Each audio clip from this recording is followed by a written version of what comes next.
Attention, ces histoires peuvent être choquantes et sont réservées à un public averti.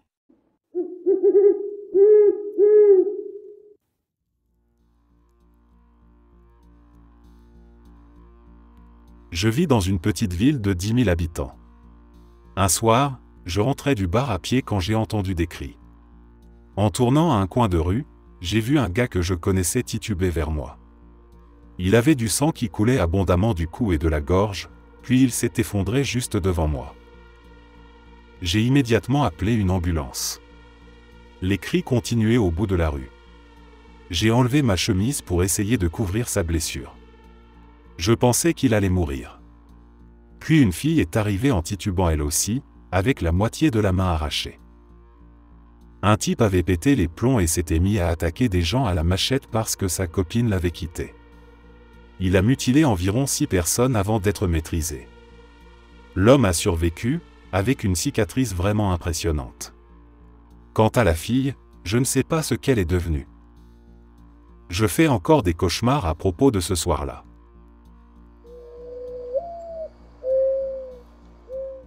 Quand j'avais environ 18 mois, ma mère nous a laissés seuls à la maison, ma petite sœur et moi, pour aller à un rendez-vous. Elle avait à peine 18 ans. Ma sœur n'avait que 6 mois. À un moment, je me suis retrouvé enfermé dans le garde-manger, dans l'obscurité totale. J'entendais ma sœur hurler et je ne pouvais rien faire, je ne pouvais pas la rejoindre ni l'aider. J'ai paniqué, puis j'ai complètement dissocié. Cet événement m'a laissé un trouble de stress post-traumatique. J'ai réussi à surmonter la claustrophobie, mais le traumatisme est resté. Heureusement, ma grand-mère a compris que quelque chose n'allait pas. Des voisins avaient signalé des pleurs d'enfants. Elle est venue, nous a trouvés et nous a sauvés. L'État lui a ensuite retiré la garde, et c'est ma grand-mère qui nous a élevés. Quand j'avais 12 ans, ma mère vivait dans un autre État. Elle a appelé pour dire qu'elle avait changé de vie, qu'elle était sobre, mariée, et qu'elle voulait renouer avec nous. Ma grand-mère a accepté de nous laisser, ma sœur et moi, partir en bus passer l'été avec elle pendant qu'elle rendait visite à de la famille. Dès notre arrivée, le mari de ma mère m'a regardé dans les yeux et m'a dit qu'il me tuerait, ainsi que ma mère et ma grand-mère, si je ne coopérais pas pour convaincre cette dernière de lui confier aussi nos 2 plus jeunes frères et sœurs. Dans sa tête, nous étions les enfants cruels et ingrats qui faisaient souffrir leur mère. J'ai eu peur. J'ai obéi. Et ce qui a suivi a été une année entière de violences physiques et sexuelles subies par tous mes frères et sœurs. J'ai complètement dissocié. Il m'a fallu des années pour revenir pleinement à la réalité. Ma sœur a finalement réussi à passer un appel désespéré. Quand il a appris que la police arrivait, le mari de ma mère a fui à plus de 4000 km. Il n'a jamais été arrêté. Aujourd'hui, j'ai un peu plus de 30 ans. Beaucoup de gens me disent que je serais dans mon droit de ne jamais pardonner à ma mère. Et je comprends ce point de vue. Mais elle-même a été victime. Elle a été agressée sexuellement et manipulée dès l'âge de 12 ans, puis est tombée dans la drogue. Elle a aussi été détruite par son environnement.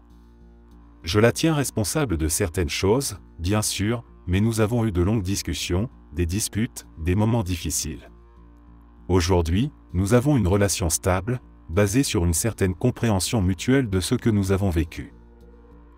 Mais elle ne sera jamais celle que je considère comme ma véritable mère. Ce rôle revient à ma grand-mère, et il le restera toujours. Parfois, la vie est juste, profondément injuste.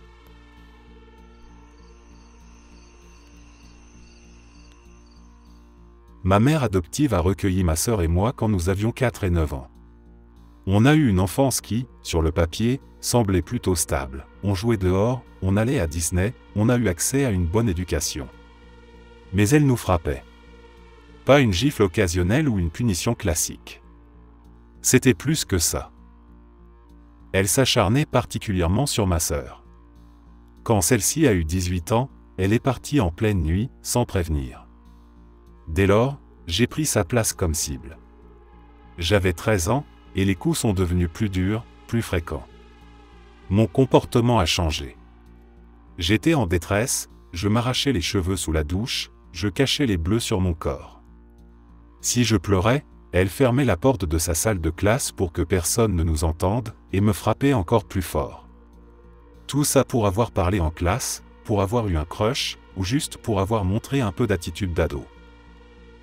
À 15 ans, j'ai commencé à fuguer. Sa réponse a été de me renvoyer dans le système, en famille d'accueil. Depuis, j'ai tenté à 2 reprises de lui parler, de lui dire à quel point elle m'avait blessé. Mais à ses yeux, je suis l'enfant ingrate. Elle se focalise sur ce qu'elle m'a donné, et ne reconnaît jamais ce qu'elle a fait. Pas une seule fois elle ne s'est excusée. Elle est convaincue d'avoir tout bien fait. La dernière fois que je lui ai parlé, il y a 3 semaines, c'était la première fois depuis des années.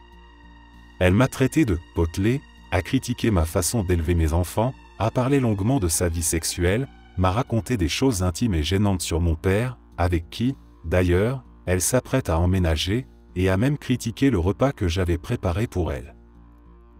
Elle m'a confié avec fierté qu'elle sortait avec des hommes mariés. Elle a dit qu'elle ne supportait pas les bruits d'enfants, alors même qu'elle travaille avec eux. Et quand je suis parti le lendemain matin, mon père m'a envoyé un message à propos de quelque chose que je lui avais confié en privé. Elle avait tout répété.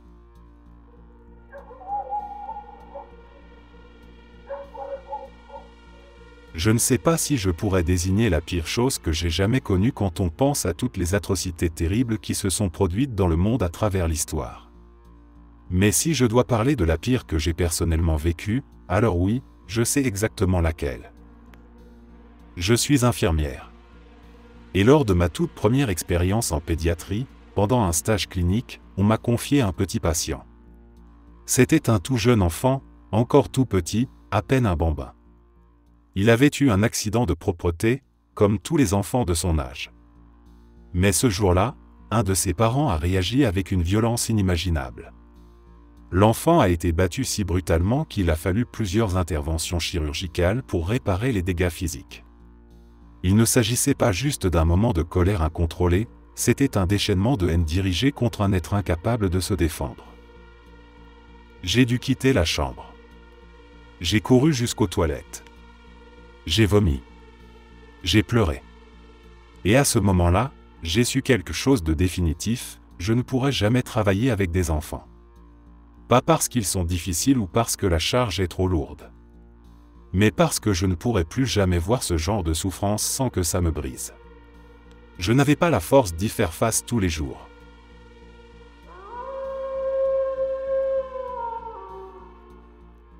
En 2008, ma mère a menti sur mon état de santé.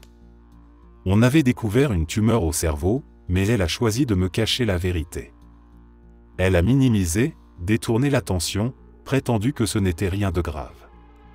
Elle voulait avoir raison. Elle voulait que tout le monde pense qu'elle gérait bien, qu'elle savait mieux que les médecins, que ce n'était pas utile de s'inquiéter. Je n'ai pas su. Je n'ai pas eu la moindre chance de me battre à temps. J'ai continué à vivre normalement, sans examen, sans traitement, sans surveillance, parce qu'on ne m'avait jamais dit ce que j'avais. Et pendant ces années, la tumeur a continué de grandir, lentement, sans bruit. Puis en 2020, elle est devenue un cancer. Quand on m'a finalement annoncé ce que j'avais, j'ai dû faire face à 2 choses à la fois, la peur, bien sûr, mais aussi une colère profonde, étouffante. Pas seulement contre la maladie, mais contre elle. Ma propre mère. Elle avait eu le choix de dire la vérité, et elle avait préféré avoir raison. Elle avait préféré le contrôle à ma santé, son image à ma vie. Aujourd'hui, je vis avec les conséquences de ce silence. Et même si je me bats, même si je garde la tête haute, je ne peux pas m'empêcher de penser à tout ce temps perdu. À tout ce qui aurait pu être évité.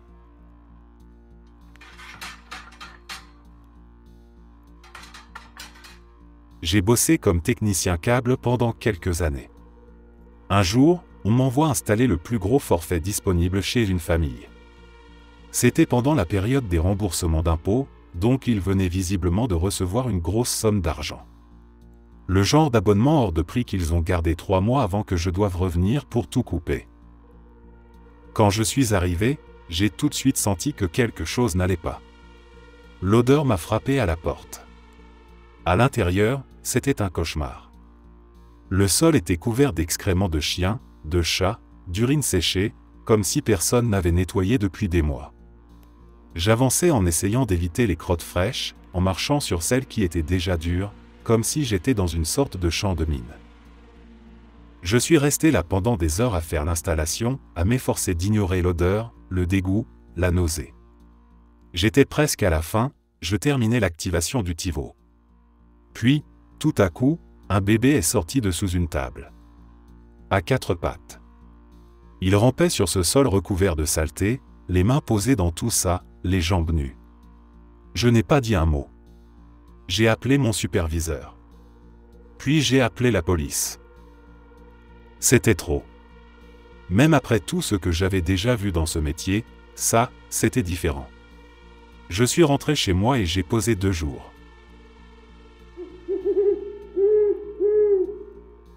J'avais 19 ans quand on m'a amené une victime d'agression. C'est les secours qui l'ont transporté, le corps marqué, le regard vide. Son petit ami s'était assis sur son dos et l'avait mordu, encore et encore, sur le haut du dos et les épaules. Ce n'était pas une crise de colère brutale et brève. C'était méthodique. Les morsures commençaient à peine visibles, des marques de dents sur la peau, puis elles devenaient plus profondes, plus larges, jusqu'à ce qu'il manque littéralement des morceaux. La police était intervenue. Ils ont fouillé la scène. Rien. Pas de chair, pas de sang ailleurs que sur elle. Ils ont supposé que les parties manquantes avaient été avalées. Elle a dit que ça avait duré plus d'1 heure. Qu'il allait lentement, qu'il prenait son temps. Qu'elle ne pouvait pas bouger, qu'elle avait eu mal, qu'elle avait cru qu'il allait s'arrêter, qu'elle espérait à chaque instant que c'était fini. Et malgré tout ça, elle ne voulait pas porter plainte. Elle pensait qu'il avait juste perdu le contrôle. Une erreur, d'après elle. Il était en colère, mais ce n'était pas vraiment lui, disait-elle. Il s'était seulement emporté. J'ai fait ce que je pouvais. Je lui ai parlé doucement. J'ai expliqué ses droits, les options. Mais elle secouait la tête, sans haine, presque résignée. Et puis elle est partie.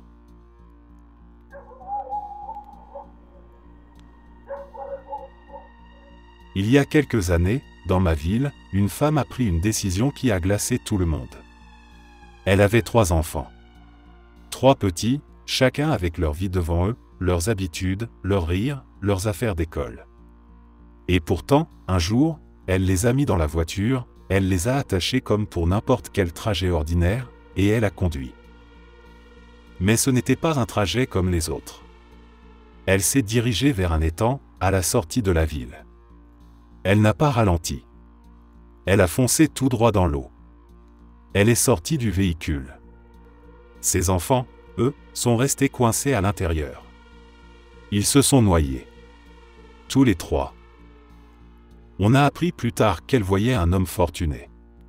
Un homme qui lui avait dit, sans détour, qu'il ne voulait pas d'enfants dans sa vie.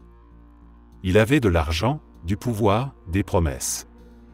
Et elle a cru que tout cela valait plus que ce qu'elle avait déjà. Elle a voulu choisir entre ses enfants et lui. Et elle a choisi. L'affaire a secoué toute la communauté. Personne ne comprenait comment une mère pouvait en arriver là. On en parlait partout, mais au fond, aucun mot ne suffisait. Rien ne pouvait justifier ça.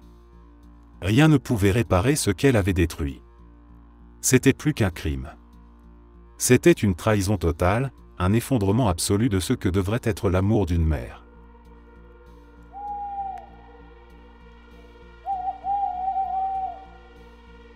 Il y a une scène de mon enfance que je n'ai jamais pu oublier. J'avais environ 7 ans. Une de nos chattes de grange avait eu une portée de petits chatons, et je passais mes journées à les observer, à les caresser doucement, à m'émerveiller devant leurs mouvements maladroits. Ils étaient une source pure d'innocence et de joie. Puis un jour, ils ont tous disparu. Juste comme ça. Ils n'étaient plus là. J'ai demandé à mon père s'il savait ce qu'ils étaient devenus. Il m'a dit qu'ils avaient peut-être couru dehors et qu'ils s'étaient perdus. J'ai voulu le croire. Mais 2 jours plus tard, un des chatons est revenu. Il boitait, il était à peine reconnaissable. La moitié de son visage manquait. Il n'avait pas fui. Il avait survécu. C'est là que mon père a fini par avouer. Lui et un de ses amis avaient bu, trop, comme souvent. Et puis, sans raison, ils avaient emmené les chatons dans les bois. Un par un, ils les avaient abattus. Juste comme ça. Pour rien. Il n'y avait pas de nécessité, pas d'accident, pas de justification. Ma mère a dû emmener le chaton chez le vétérinaire. Il n'y avait rien à faire. Elle a tenu bon, elle a pris cette responsabilité-là, pendant que lui se taisait. Je revois encore cette scène dans ma tête, le petit corps blessé, incapable de comprendre, et je revois la façon dont mon père a dit les choses, sans émotion, comme si c'était une anecdote sans poids. Je n'arrive toujours pas à comprendre comment on peut faire preuve d'une telle cruauté, non seulement envers des animaux sans défense, mais aussi envers une enfant. Sa propre fille. Comment peut-on détruire quelque chose de si petit, si pur, puis regarder un enfant dans les yeux et mentir?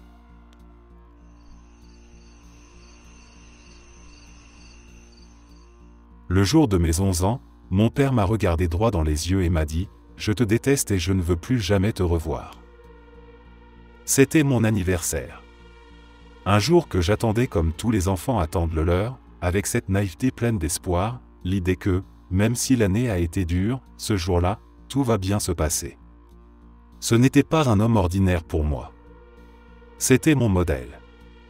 Mon repère. Je l'admirais. Il savait très bien ce qu'il représentait pour moi. Il savait que j'aurais tout fait pour le rendre fier. Et pourtant, c'est ce jour-là qu'il a choisi pour me briser. Il n'y a pas eu de dispute. Pas d'explication. Juste cette phrase, sèche, sans détour. Comme s'il avait attendu ce moment. Comme si c'était un soulagement pour lui de m'écraser. Je suis resté figé. Il a tourné les talons. Et à cet instant précis, quelque chose s'est effondré en moi. Pas juste une déception. Quelque chose de plus profond. Une fracture silencieuse, mais irréversible. Parce qu'il ne s'agissait pas d'un inconnu, ou même d'un simple parent distant. C'était lui. Celui que je plaçais au sommet de mon monde. Et ce qu'il m'a dit ce jour-là, il ne l'a jamais retiré. Jamais corrigé. Ce n'était pas un moment de colère. C'était intentionnel. Calculé. Cruel dans ce qu'il savait que ça me ferait. Alors si ça, ce n'est pas de la cruauté, je ne sais pas ce que c'est. Parce qu'il n'a pas eu besoin de lever la main, de crier ou de frapper. Il a détruit quelque chose en moi avec une seule phrase, le jour même où j'aurais dû me sentir aimé.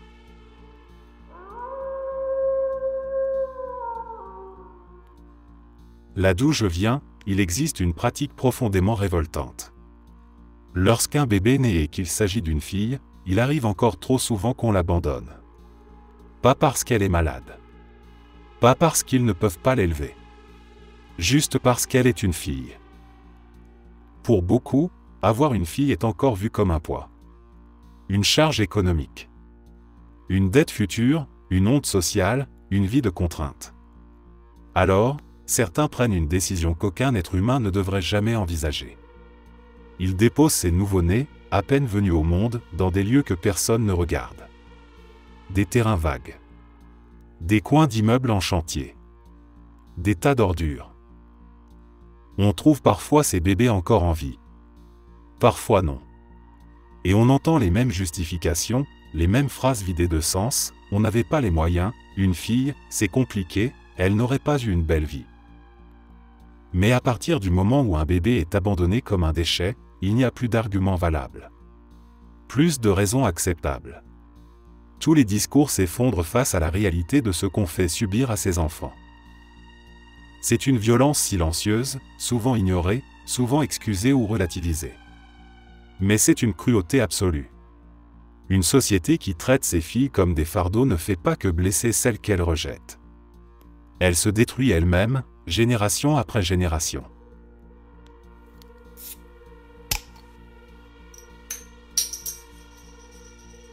Je n'ai pas envie de parler du pire moment de mon enfance. Mais il y a quelque chose que je n'arrive pas à effacer. Ma mère prenait mes mains, mes doigts, et elle les coinçait dans une porte. Pas par accident. Pas une seule fois. Un par un. Lentement.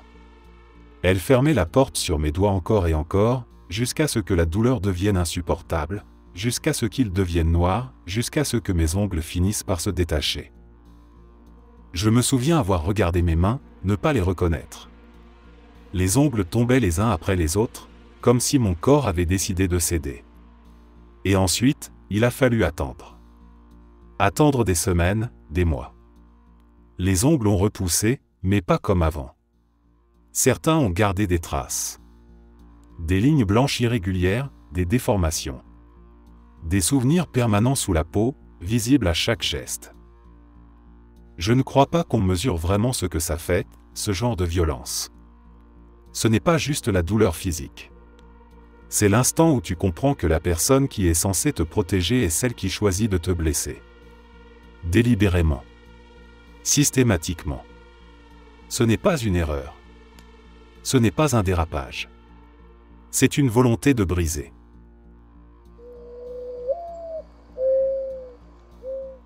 Tout ce qu'il y a de pire dans ce monde, je l'ai vu de mes propres yeux. Et je ne l'ai pas vu au hasard, pas dans un film, pas dans une guerre à l'autre bout du globe. Je l'ai vu chez moi. Au cœur de ma propre famille. Là où, en théorie, on devrait être le plus en sécurité. Dans cette maison, l'inceste n'était pas un secret, c'était une habitude. La cruauté n'était pas cachée, elle était quotidienne. Il y avait des animaux qu'on torturait pour se distraire, des êtres vivants qu'on brisait pour le plaisir ou simplement parce qu'on le pouvait. Des rires pendant des récits de viol. Des regards indifférents face à la mort. Je me souviens du chien de ma tante, enchaîné à un arbre pendant toute sa vie. Pas de niche.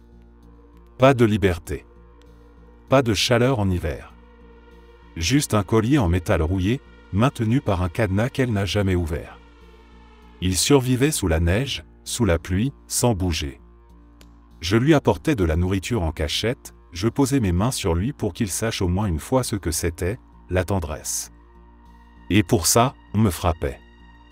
Pour avoir montré de la compassion. Pour avoir vu en lui plus qu'un objet. Le plus absurde, c'est qu'elle se disait bouddhiste. Elle parlait de karma, de paix intérieure, de respect de la vie pendant qu'un animal mourait lentement à quelques mètres, sous ses fenêtres. Je suis devenu quelqu'un d'autre à cause d'eux. Je suis devenu celui qui protège, qui défend, qui se lève. Parce que je sais ce que c'est que d'être sans défense. D'être témoin de la barbarie sans pouvoir la stopper. J'ai entendu des gens que je connais raconter des meurtres avec le ton de quelqu'un qui parle de la météo. Chez moi, la violence était banale. Presque culturelle. Ma famille n'est pas un mot que j'utilise avec chaleur. En public, je dis mes parents, mes proches, mais la vérité, c'est que ce sont juste des gens à qui je suis relié par le sang. Rien d'autre. Ils m'ont appris à me méfier de ce lien. Ils m'ont appris que le vrai mal n'a pas toujours une arme à la main. Parfois, il a ton nom de famille.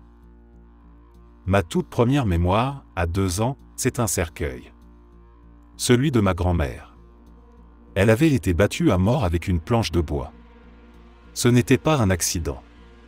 C'était ce monde, leur monde. Et moi, je suis né en plein dedans.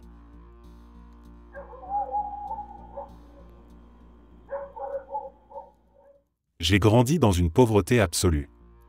À certaines périodes, la seule raison pour laquelle on avait à manger, c'était grâce aux aides gouvernementales. C'était les années 80, et malgré notre situation, mes parents ont continué à avoir des enfants, comme si l'idée de stabilité ou de responsabilité n'avait jamais fait partie de l'équation. Ma mère n'était jamais là. Pas parce qu'elle ne voulait pas. Elle travaillait constamment, épuisée, usée, absente de tout sauf de l'effort. Et mon père, lui, c'était une présence vide.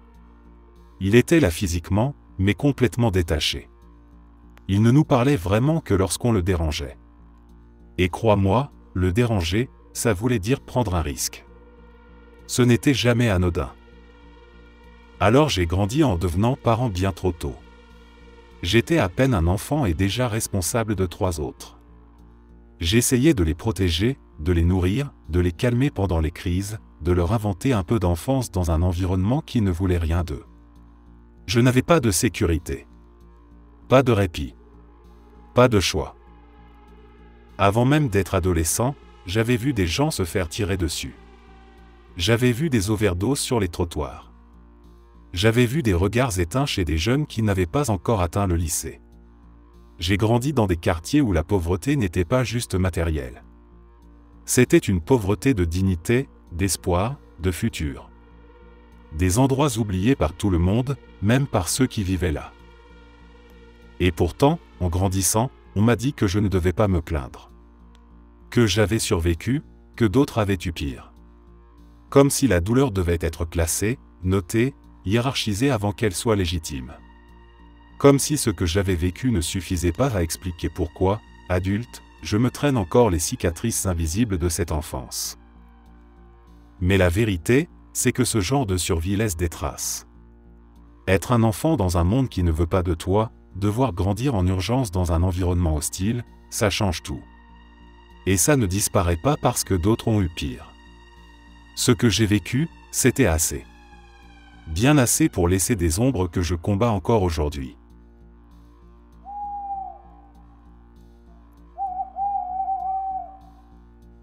Ma grand-mère maternelle n'a jamais manqué d'argent. Elle avait hérité d'une véritable fortune après la mort de mon grand-père, bien avant ma naissance. Elle aurait pu changer des vies. Elle l'a fait, d'ailleurs, mais pas pour tout le monde. Elle avait 2 enfants, mon oncle, l'aîné, et ma mère. À la sortie de l'école de médecine de mon oncle, elle a payé l'intégralité de ses études, puis elle lui a offert son propre cabinet, un investissement de plus de 3 millions de dollars. Quand il s'est marié, elle a acheté pour lui et sa femme un cottage de 2 millions. À ses yeux, c'était naturel. Il le méritait. C'était son « bon enfant ». Ma mère, elle, n'a rien eu de tout ça. Elle a trimé derrière un bar pour payer elle-même ses études. Et pour son mariage, elle a reçu un chèque de 1000 dollars. Rien d'autre. Un geste vide, presque symbolique, comme pour dire « je n'ai pas oublié, mais tu ne mérites pas plus ». Et ça ne s'est pas arrêté là. Pour les 16 ans de mes 3 cousins, les enfants de mon oncle, elle leur a offert des voitures neuves, des Cadillacs, comme si c'était une tradition familiale. De notre côté, pour nos 16 ans, mon frère et moi avons chacun reçu un pull de chez Old Navy. Pas même emballé. Pourquoi cette différence aussi brutale? Parce que nous n'allions pas à leur église. Parce que ma mère avait osé s'éloigner de leur doctrine, de leur image. Elle était tombée enceinte hors mariage et, à partir de ce jour-là, il l'avait rayée. Plus qu'une rupture religieuse, une exclusion complète. Un bannissement familial. Quand elle est morte d'un cancer, ils n'ont même pas pris la peine d'assister à son enterrement. Pas un mot. Pas une fleur. Rien. Ils nous ont toujours vus comme des étrangers. Des gens qu'on tolère peut-être de loin, mais qu'on ne reconnaît jamais comme égaux. Certainement pas comme famille.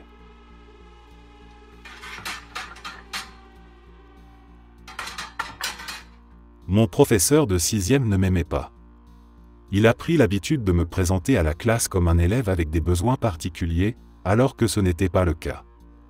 Il profitait de sa position pour me discriminer ouvertement, et l'école lui laissait toute liberté pour interpréter comme il le voulait mon diagnostic de Tourette. Il n'y avait aucune surveillance, aucun cadre, rien pour le freiner. Un jour, pendant les photos de classe, j'ai fait une grimace, comme le font souvent les enfants à cet âge. Mais lui a décidé que ce geste méritait une punition.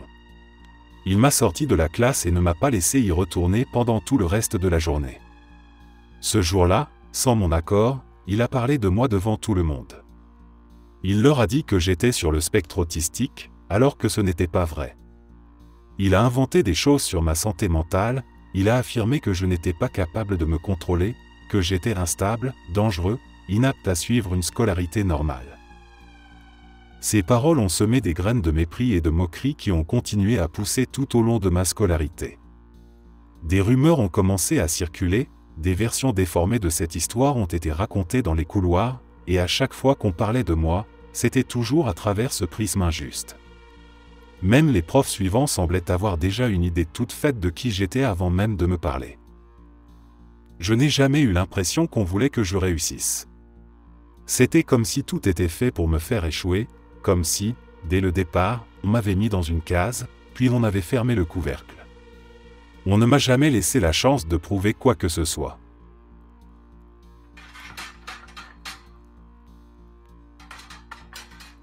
Lorsqu'il a été déployé, il m'a parlé d'une fille que personne n'appréciait dans son équipe.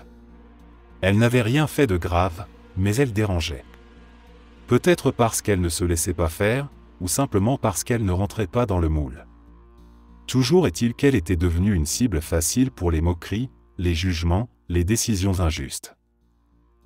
Pendant cette mission, il y avait une zone en Afghanistan qui subissait beaucoup plus d'attaques que les autres.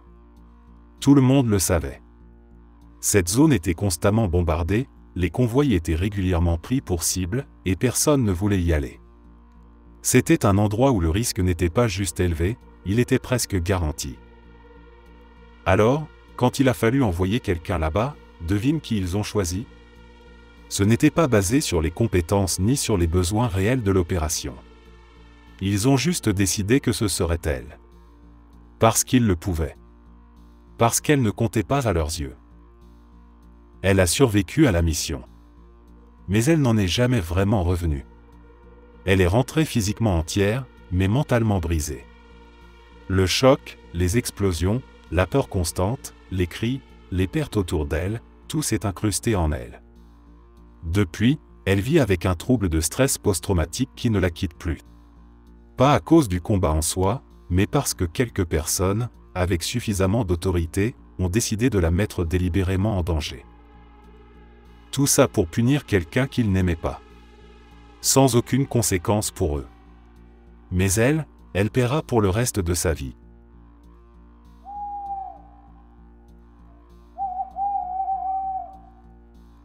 La mutilation génitale a détruit tellement d'aspects de ma vie, et les conséquences ne se sont jamais arrêtées.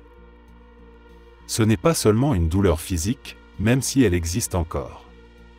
C'est aussi un vol. On m'a arraché une partie de moi, sans mon consentement, sans ménagement, sans aucun souci pour ce que ça allait signifier plus tard. Ce n'était pas un simple acte isolé, c'était le début d'une longue série de complications, de blocages, de silences, d'incompréhension. Des choses que je n'avais pas les mots pour expliquer quand j'étais plus jeune, et que les autres n'avaient pas la volonté d'entendre en grandissant. Il y a des relations que je n'ai jamais pu construire. Des émotions que je n'ai jamais pu exprimer librement. Un rapport à mon propre corps qui est resté cassé, comme figé à l'instant où on m'a fait ça. Même les moments censés être intimes ou beaux sont devenus compliqués. Ce qui aurait dû être naturel, normal, s'est transformé en malaise ou en douleur, parfois les deux en même temps. Et ce que ça laisse, c'est une impression de perte permanente. Une forme de solitude aussi, parce que ce sujet, personne ne veut vraiment l'aborder. Les gens détournent les yeux ou changent de sujet. On se retrouve souvent à porter ça seul, alors que ce n'est pas nous qui avons choisi de le vivre. Mais malgré ça, je suis encore là. Je continue, même si chaque jour est une bataille discrète. Pas pour effacer ce qui s'est passé, mais pour exister malgré ce qu'on m'a fait.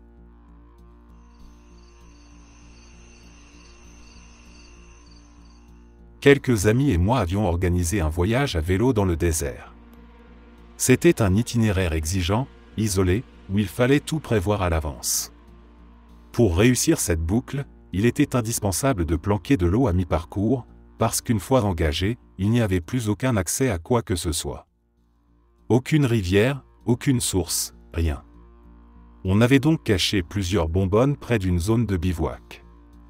On avait laissé des étiquettes claires dessus avec les dates de passage, des indications précises, et une simple demande, ne pas y toucher. Le premier jour, on a dû abandonner.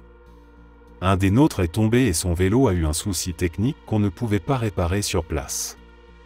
Rien de grave, on a décidé de rebondir. À la place, on a pris nos voitures et on s'est dit qu'on allait quand même camper sur le spot prévu pour profiter du week-end. Mais quand on est arrivé, nos réserves d'eau avaient disparu. Tout volé. Ce n'était pas une zone passante. C'est un coin perdu, reculé, où seuls les passionnés d'aventure viennent se perdre. Il faut vraiment vouloir y aller. Ce n'était pas un malentendu ou une erreur. Quelqu'un avait volontairement pris toute notre eau, malgré les étiquettes, malgré l'évidence. Si on n'avait pas annulé le premier jour, si on avait poursuivi notre itinéraire comme prévu, on serait arrivé là complètement déshydraté, à bout d'énergie, sous une chaleur extrême et sans une seule goutte d'eau. On aurait été en danger réel. Perdu au milieu du désert de l'Utah, sans réseau, sans issue rapide. Ce n'est pas juste un vol de matériel. C'est une décision qui aurait pu nous coûter la vie. Quel genre de malade mental lit une étiquette qui dit « Merci de ne pas prendre, nous arrivons demain à vélo » et décide quand même de tout embarquer? Dans une zone aussi hostile? Ce n'est pas juste un acte égoïste. C'est une forme de cruauté pure. Un geste qui flirte dangereusement avec la tentative de meurtre.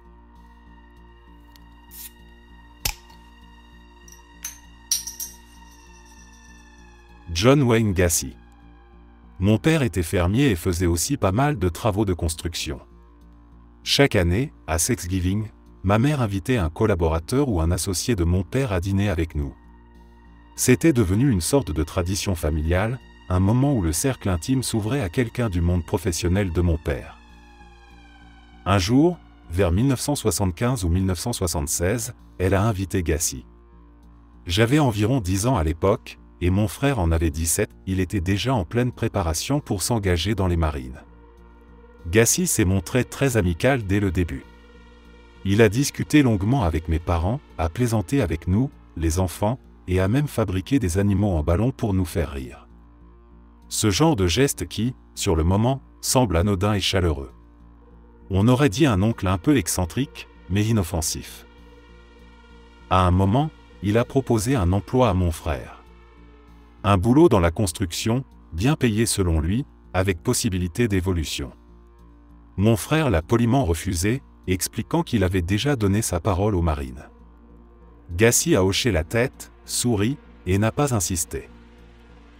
Ce que je retiens de cette journée, c'est à quel point il semblait normal. Gentil, même. C'est ça qui dérange encore aujourd'hui. Parce qu'on sait, maintenant, ce qu'il a fait. On sait ce qu'il cachait. Derrière ce sourire, derrière les ballons, derrière cette fausse bienveillance, il y avait un monstre. Quand la vérité a éclaté, des années plus tard, on a tous eu cette réaction glaciale. Ce n'était pas quelqu'un qu'on avait vu à la télévision ou croisé de loin. Il avait été dans notre maison. Assis à notre table. Il avait plaisanté avec nous et tenté de recruter mon frère. Il aurait très bien pu devenir l'une de ses victimes. Ce souvenir me revient souvent, surtout quand je pense à ceux qui n'ont pas eu la chance que mon frère a eue. Parfois, ce n'est pas le masque du tueur qui fait le plus peur, c'est son absence.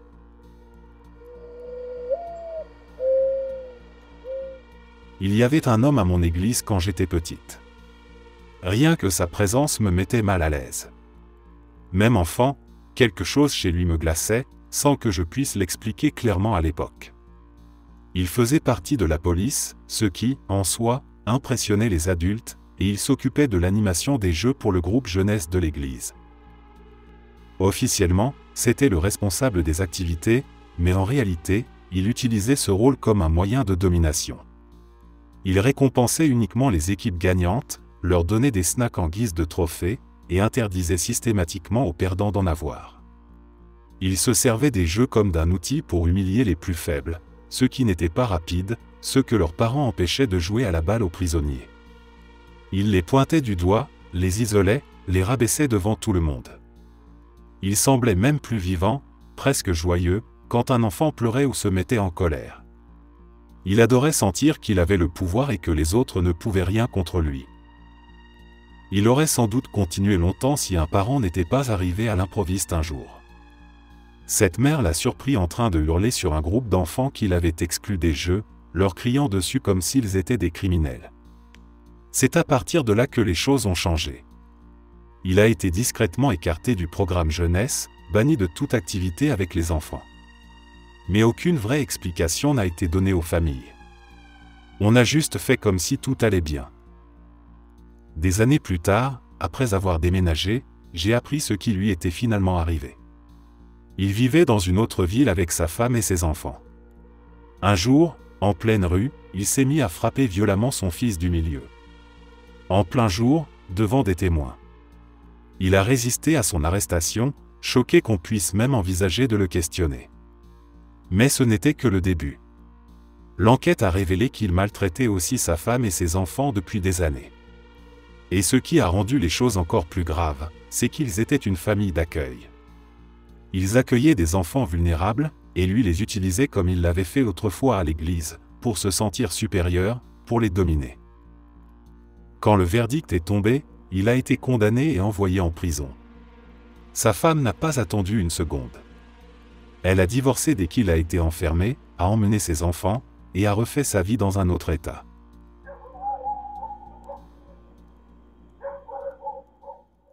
L'ex de mon père mérite largement sa place parmi les pires personnes que j'ai croisées. Ce qui rend tout ça encore plus tordu, c'est qu'elle était autrefois la meilleure amie de ma mère.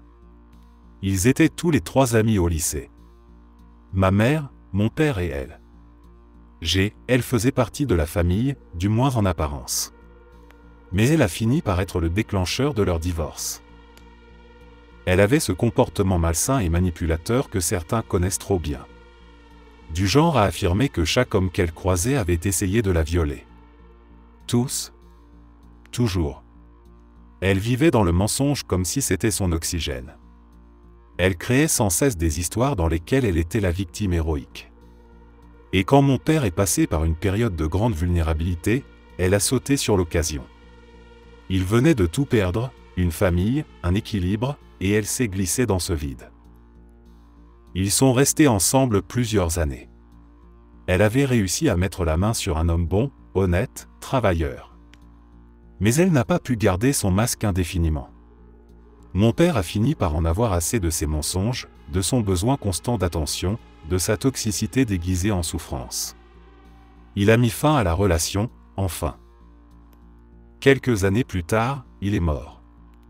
De façon soudaine, inattendue. Et malgré tout ce qui s'était passé, j'ai fait le choix de la prévenir. Par respect pour les années qu'ils avaient partagées, et parce que dans notre petit village, avec à peine 2 douzaines de familles, tout finit toujours par se savoir. Dès qu'elle a appris sa mort, elle s'est mise à raconter à qui voulait l'entendre que mon père l'avait battue, qu'il l'avait traumatisée. Elle a sali sa mémoire à peine quelques heures après avoir appris qu'il ne pourrait plus jamais répondre, plus jamais se défendre. J'ai coupé court immédiatement. Je lui ai fait comprendre que si elle continuait à salir son nom, elle le rejoindrait bien plus vite qu'elle ne l'imaginait. Elle a compris le message. Et pourtant, à peine 2 semaines plus tard, elle a osé m'appeler. Comme si de rien n'était. Elle voulait des affaires. Elle m'a demandé si elle pouvait récupérer certains objets, et pire encore, si son nouveau mec pouvait prendre la caisse à outils de mon père. Ce n'était pas un simple coffre, mon père était un maître mécanicien, et il avait accumulé au fil des ans des outils Snap-on pour une valeur énorme, probablement des centaines de milliers d'euros. Et son nouveau petit ami, celui-là même que mon père soupçonnait déjà d'être l'amant caché de G avant leur rupture, voulait maintenant profiter de ses affaires. Je n'ai même pas crié. Je me suis contenté de lui raccrocher au nez. Parce qu'il y a des gens avec qui on n'argumente pas. On les coupe. On les isole. On les tient loin de tout ce qui nous reste de ceux qu'on a perdus.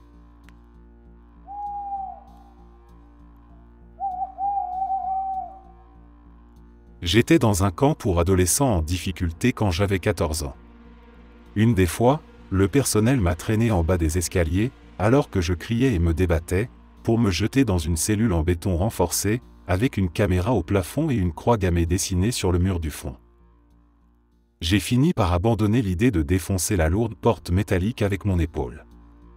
Je me suis assis, la tête dans les genoux, et j'ai pleuré. À un moment, j'ai dû choisir entre 2 options pour essayer de dormir, enlever mon pantalon pour avoir un oreiller un peu plus confortable, tout en tirant sur ma chemise pour garder un peu de chaleur, ou bien utiliser la chemise comme oreiller, mais grelotter de froid. J'ai opté pour la première, en me recroquevillant dans un coin de la cellule pour essayer de me réchauffer. On ne sait jamais combien de temps on va rester là-dedans. En général, on ne voit pas d'horloge pendant qu'on y est traîné, alors on regarde l'heure uniquement quand il vous laisse enfin sortir. Et quand c'est le cas, tout le monde agit comme si c'était juste une journée normale.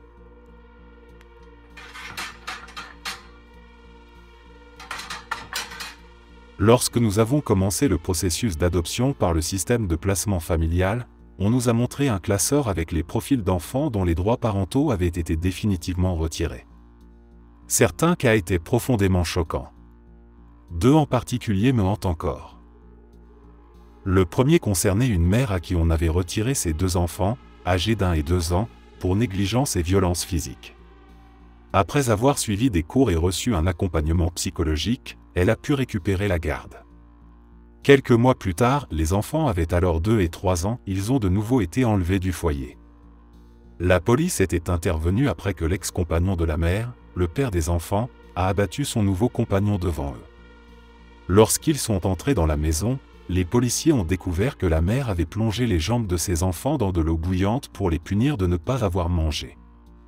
Les brûlures de la plus jeune étaient si graves qu'elle était toujours hospitalisée des mois après.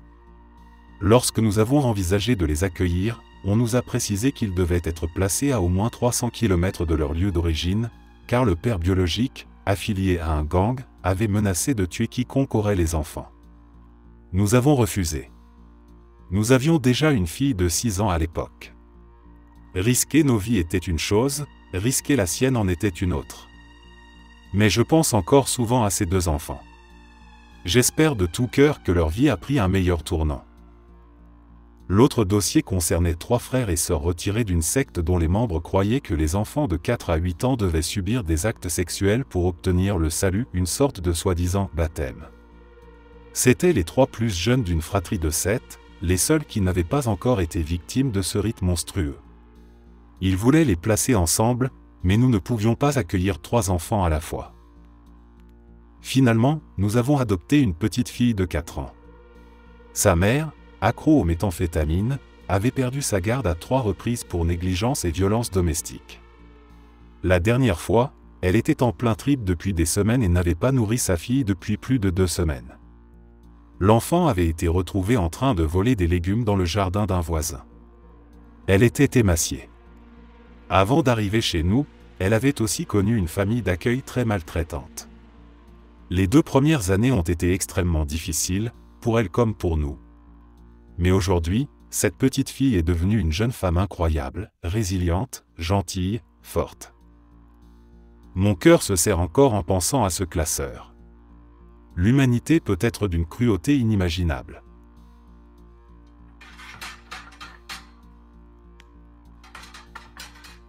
Quand j'avais 14 ans, je vivais avec ma mère et mon beau-père. Mon père biologique avait été déployé en Irak. Après quelques mois, il a cessé de nous contacter, mon frère et moi. Un jour, notre beau-père nous a réunis pour nous annoncer que notre père avait été tué à la guerre. C'est à partir de là que les abus se sont intensifiés, y compris des attouchements. Mon corps s'est mis à réagir, j'ai cessé d'avoir mes règles pendant plusieurs mois. Puis un jour, seul sous la douche, j'ai expulsé un caillot de sang massif et extrêmement douloureux. Encore aujourd'hui, je ne sais pas avec certitude ce qui s'est réellement passé.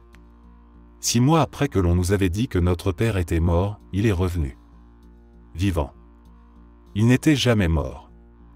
Ma mère et mon beau-père nous avaient menti. Après cela, mon frère et moi sommes allés vivre avec notre père.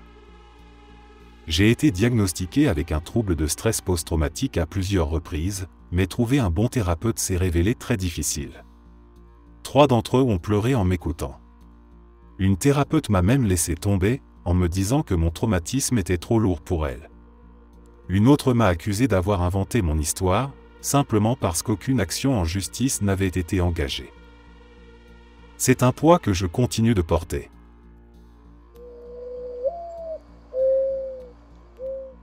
Je me souviens qu'on nous avait strictement interdit de distribuer nous-mêmes les rations, sous peine de provoquer une bousculade. J'ai ressenti de la honte en buvant une bouteille d'eau claire. Une autre femme, visiblement elle aussi mal à l'aise, a accidentellement fait glisser sa bouteille vers la file d'attente des réfugiés, avec un sourire assuré. En quelques secondes, une dizaine de personnes se sont jetées les unes sur les autres pour tenter de s'emparer de ce simple récipient en plastique. L'une de mes collègues bénévoles a été déplacée à l'intérieur pour s'occuper du réapprovisionnement.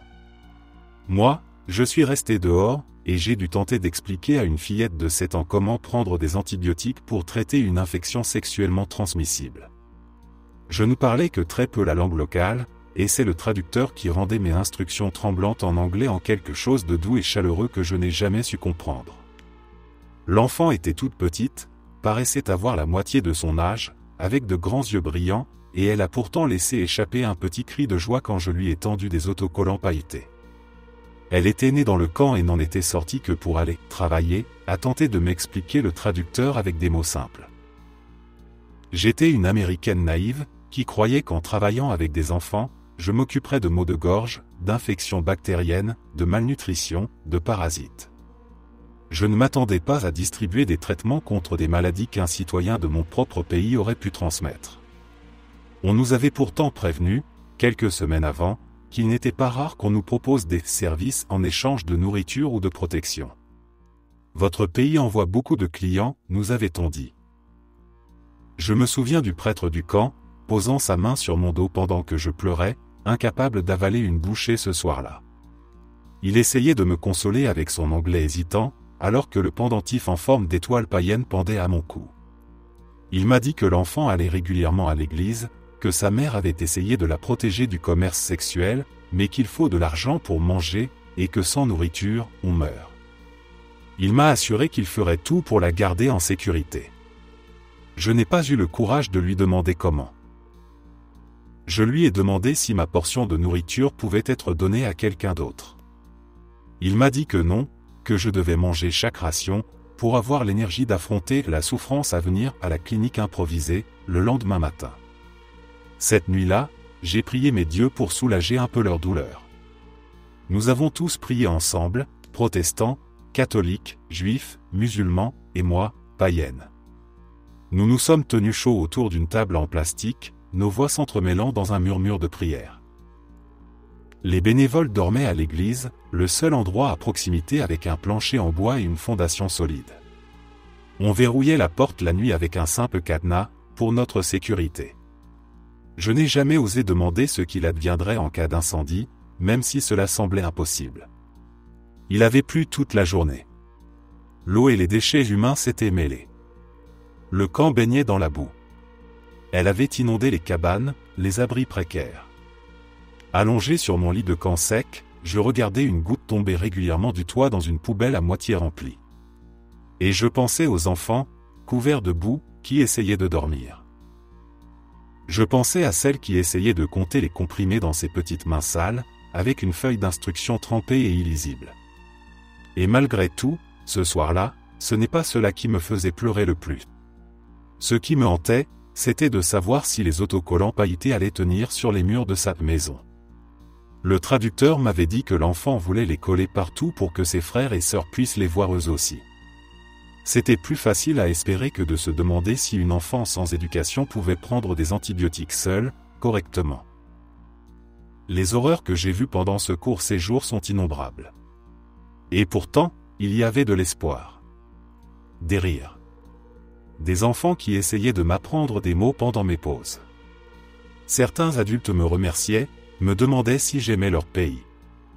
Je leur répondais que j'adorais voir les animaux locaux pendant mes trajets, ceux qu'ils voyaient chaque jour comme nous voyons des écureuils ou des pigeons. On riait ensemble. Ils me racontaient des histoires de chez eux, des noms de lieux que je n'arrivais même pas à prononcer. Je pense encore très souvent aux personnes qui vivaient dans ce camp. Surtout quand je suis assise dans mon appartement confortable, et que je me plains de devoir faire la lessive ou préparer à manger. Là-bas, les gens donneraient tout pour pouvoir faire ça. À ceux qui lisent selon témoignage, je vous en prie, trouvez du réconfort dans les petites choses que vous avez: un sol sous vos pieds, une porte qui se verrouille, de la nourriture chaque jour, des soins médicaux accessibles, de l'électricité, de l'eau potable. Il m'a fallu du temps pour écrire tout cela d'une manière qui respecte la vie privée des personnes impliquées, même si les chances que ce soit lu sont faibles. C'est pourquoi je n'ai mentionné ni région, ni genre. Mais si ces mots vous touchent, alors j'en suis reconnaissante.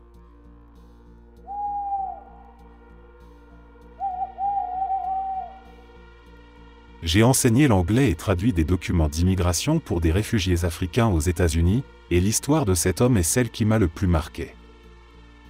Dans son pays, une guerre faisait rage entre deux tribus.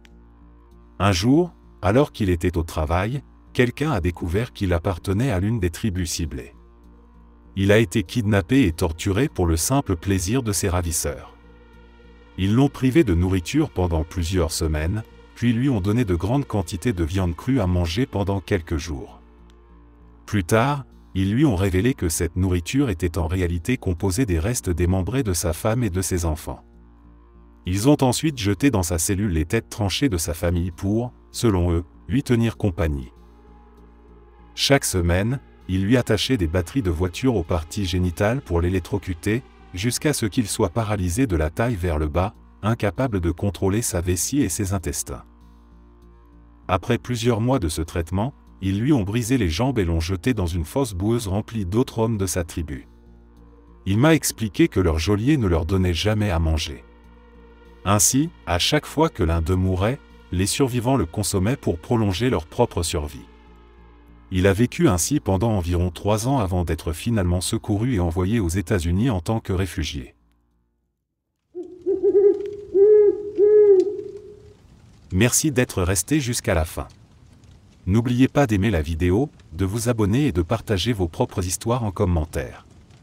On se retrouve demain à la même heure devant ce feu.